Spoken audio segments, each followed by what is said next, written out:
এটির penalty miss হতে পারে, কিন্তু আজকের এই 1 মিনিটের ভিডিও থেকে তোমাদের 1 মার্ক কখনোই মিস হবে না।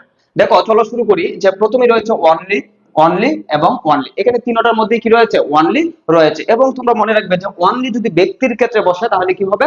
None but. ব্যক্তির ক্ষেত্রে তাহলে এখানে দেখো কি আছে? অনলি শব্দটি রয়েছে এবং এরপরে হচ্ছে অপটিমিস্টিক। ঠিক আছে, কি রয়েছে? Optimistic people. তাহলে এই যে পিপল হচ্ছে কি? ব্যক্তি। পিপল কি? পিপল হচ্ছে ব্যক্তি। যেহেতু এখানে ব্যক্তি রয়েছে তাহলে কি হবে?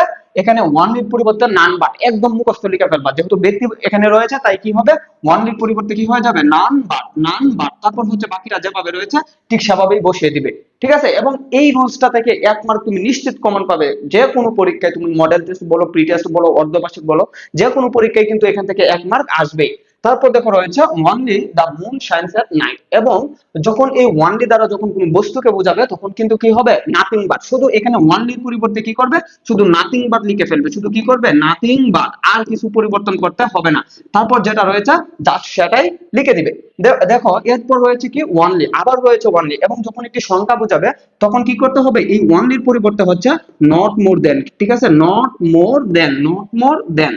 আর কোনো কিছু পরিবর্তন করতে হবে না। হি ইজ নট মোর দেন 18। অর্থাৎ দেখো ওয়ানলি থেকে কিন্তু তুমি যে কোনো পরীক্ষায় দাও না কেন, ওয়ানলি থেকে কিন্তু একটি প্রশ্ন আসবে। তাহলে হচ্ছে মনে রাখবে ওয়ানলির ক্ষেত্রে হচ্ছে যখন ব্যক্তিকে বোঝাবে তখন কি হবে?